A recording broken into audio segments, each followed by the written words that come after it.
Good morning, students. Welcome back. We are discussing Russian Revolution.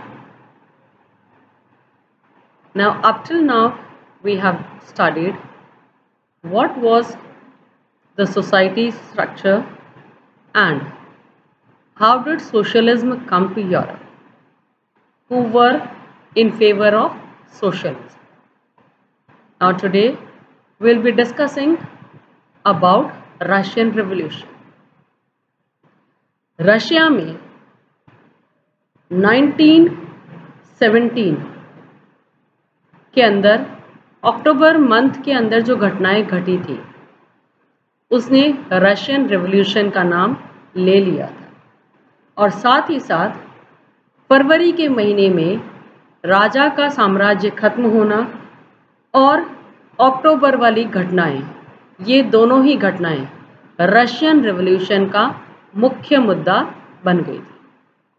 समाज की स्थिति कैसी थी, किसने ये परिवर्तन लाया, कैसे ये परिवर्तन लाया गया, ये अब हम इस डिस्कशन के माध्यम से जानेंगे। द रशियन एम्पायर इन 1914, 1914 में रशियन एम्पायर की स्थिति क्या थी। In 1914 Tsar Nicholas second ruled Russia and its empire. 1914 में ज़ार निकोलस सेकेंड रशिया का राजा था। Besides the territory around Moscow, Russian Empire included current-day Finland, Latvia, Lithuania, Estonia, parts of Poland, Ukraine, Belarus.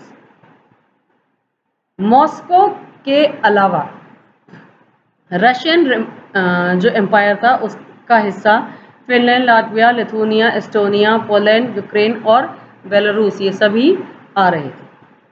It stretched to the Pacific and comprised today's Central Asian states, as well as Georgia, Armenia and Azerbaijan.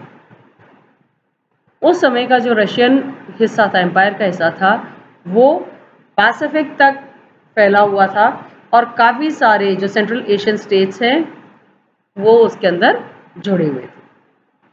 The majority religion was Russian Orthodox Christianity, which had grown out of the Greek Orthodox Church, but the empire was also included Catholics, Protestants, Muslims and Buddhists. वहाँ पर Orthodox Christianity को follow किया जा रहा था, लेकिन Catholics, Protestant, Muslims और Buddhist ये भी साथ ही साथ समाज का रूप थे। नाउ इकोनॉमी एंड सोसाइटी, जो समाज था वो कैसा था और आर्थिक स्थितियां कैसी थी वो अब हम देखेंगे। At the beginning of the 20th century, the vast majority of Russia's people were agriculturist.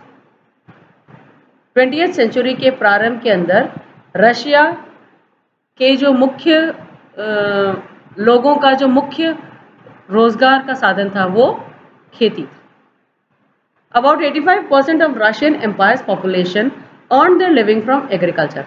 लगभग 85% लोग खेती के माध्यम से पैसा कमा रहे थे। This proportion was higher than in most European countries. कुछ जगह ये इससे भी ज़्यादा थे। For instance, in France and Germany, the proportion was between 40% and 50%. France और जर्मनी में 40% या 50% लोग खेती से पैसा कमाते थे। In the empire, cultivators produced for the market as well as for their own needs, and Russia was a major exporter of grapes. जो साम्राज्य था उसके अंदर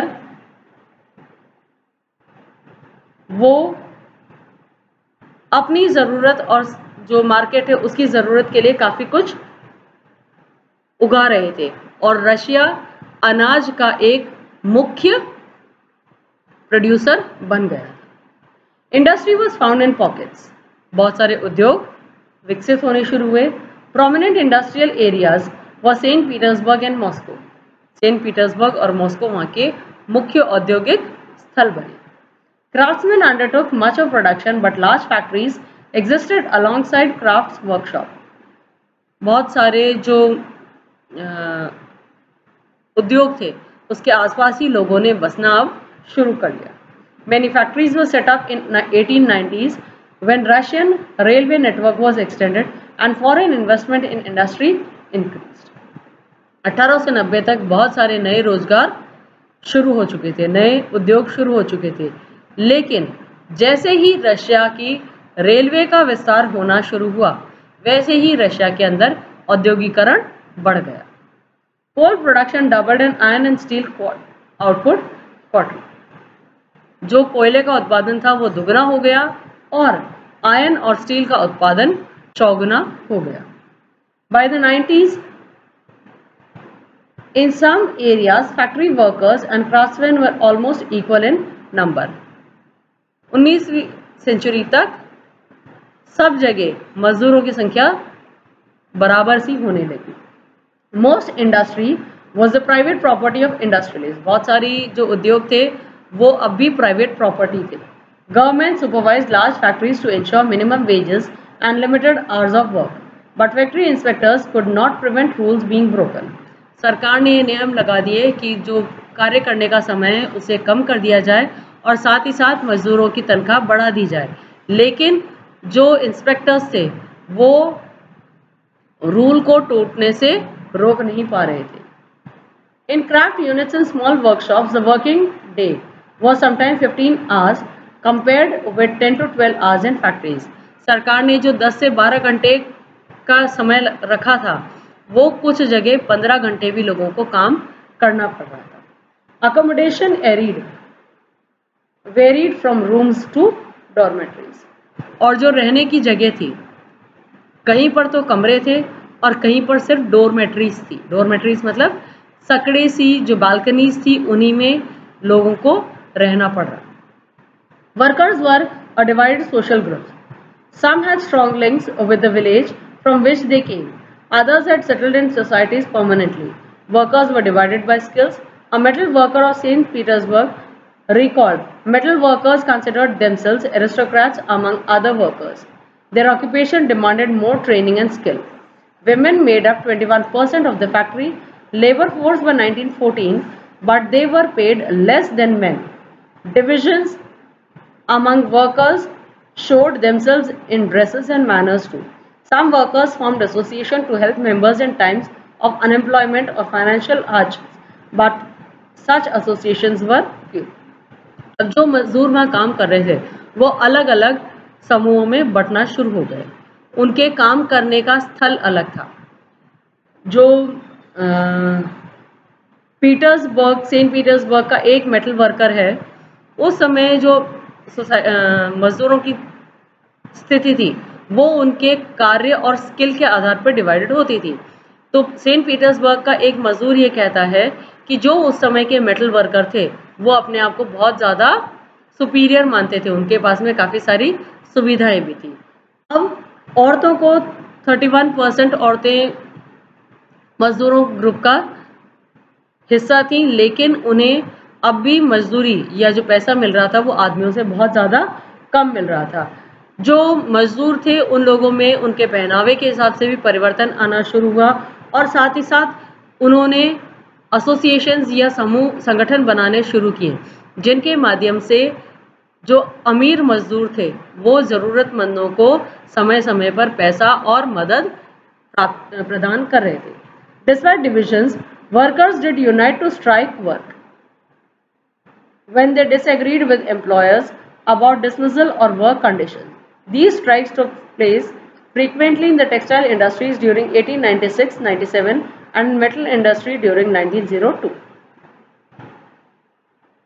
अलग अलग समूहों में बंटने के बावजूद भी मजदूर संगठन जब ज़रूरत पड़ती तो वो अपने हित के लिए स्ट्राइक्स भी कर रहे थे और ये अपने स्थिति में सुधार लाने के लिए उन्होंने बहुत सारे काम किए। 1896-97 तक जो टेक्सटाइल इंडस्ट्रीज थी उनमें और 1902 तक जो मेटल इंडस्ट्रीज थी उसमें बहुत सारे स्ट्राइक्स हुई। In the country side peasants cultivated most of the lands. बहुत सारे लोग अब भी खेती कर रहे थे, but the nobility, crown and orthodox church owned large properties. लेकिन जो अमीर ग्रुप था उसके पास में अब भी बहुत सारे जमीन का हिस्सा मौजूद था. Like workers, peasants too were divided. They were also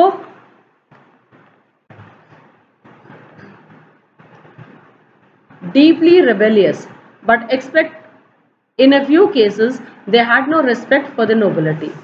मजदूर अलग अलग ग्रुपों में बटे हुए थे, अलग अलग धर्मों को फॉलो कर रहे थे, लेकिन वो जो अमीर थे उनके फेवर में नहीं थे. Nobles got their powers and position through their services to the Tsar, not through local popularity. Tsar Nicholas जो वहाँ का राजा था, उसके चमचों को बहुत सारी प्रॉपर्टी और पैसा मिल रहा था. This was unlike France, where during the French Revolution in Brittany, peasants respected nobles and fought for them. French revolution में जो पेजेंट्स थे, जो किसान थे, वो नोबल्स के हित के लिए भी उन्होंने काम किए, लेकिन यहाँ पर रशिया में ऐसा नहीं था. In Russia peasants wanted the land of the nobles to be given to them. Russia में किसान ये चाह रहे थे कि अमीरों की जमीन उन्हें मिल जाए. Frequently they refused to pay rent and even murdered landlords. In 1902, this occurred on a large scale in South Russia. In 1905, such incident took place all over Russia. Russia के अंदर जो किसान थे उन्होंने कर देने से मना कर दिया और बहुत बार उन्होंने जो लैंड ओनर्स थे उनको उनका कत्ल भी कर दिया. 1902 तक ये साउथ रशिया में फैल चुका था और 1905 तक रशिया के बहुत सारे हिस्से के अंदर ये चीज़ें फैलना शुरू हो गई. Russian peasants were different from other European peasants in another way. They pooled their land together periodically and their commune divided it according to the needs of individual families. Russia के जो मजदूर थे वो यूरोपियन मजदूरों से अलग थे. यहाँ पर ये मिलजुल कर खेती कर रहे थे या काम कर रहे थे और जो पैसा आता था उसे बांट रहे थे. Next is socialism in Russia. Russia के अंदर समाजवाद. All political parties were illegal in Russia before 1914. 1914 के पहले जितनी भी पॉलिटिकल पार्टीज थी वो इलीगल थी. Russian social democratic worker party was founded in 1898 by socialist who respected Marx's idea. Marx की विचारधारा को फॉलो करने वाले सोशल डेमोक्रेटिक वर्कर पार्टी की स्थापना की गई. However, because of government policing, it had to operate as an illegal organization. It set up a newspaper, mobilized workers and organized strikes. क्योंकि सरकार की उस समय जो पॉलिसी थी उसकी वजह से ये पार्टी को चोरी छुपे काम करना पड़ा, लेकिन न्यूज़पेपर, पैम्फलेट्स और दूसरे माध्यमों से इसने अपनी बातें दूसरों तक फैलाई. Some Russian socialists felt that Russian peasant customs of dividing land periodically made them natural socialists. कुछ रशियंस ये मान रहे थे कि जो समाज में चल रहा है उसकी वजह से अपना आप ही नेचुरली लोग बाग सोशलिस्ट बन रहे हैं. So peasants, not workers, would be the main force of revolution and Russia could become socialist more quickly than the other countries. वो ये मान रहे थे कि इसके कारण रशिया बहुत जल्दी ही एक सोशलिस्ट कंट्री बन जाएगा. Socialists were active in the countryside throughout the late 19th century. They formed the Socialist Revolutionary Party in 1900.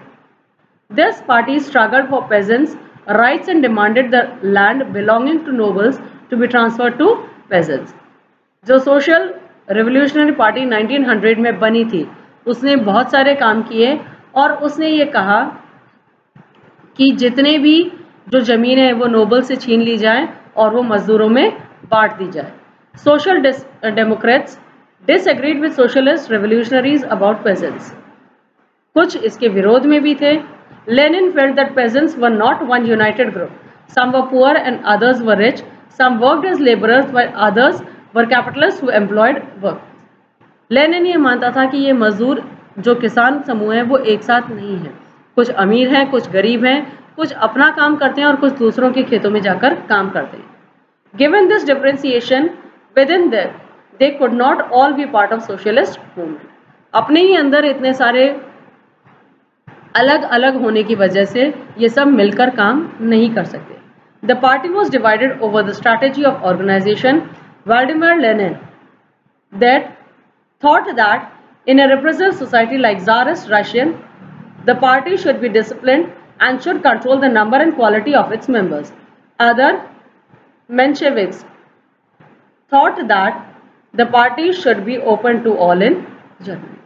Vladimir Lenin जो खुद एक बोल्शेविक था, वो ये मानने लगे कि अब जो समूह है उसे ज़ारिस्ट रशिया की जो डिसिप्लिन पार्टी उसी की तरह से काम करना चाहिए, लेकिन मेंशेविक्स थे वो ये मानते थे कि इस पार्टी को ओपनली काम करना चाहिए.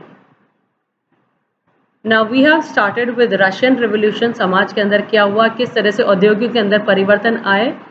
That's all for today. Now the remaining portion we'll discuss in the coming videos. Until then, stay safe and healthy.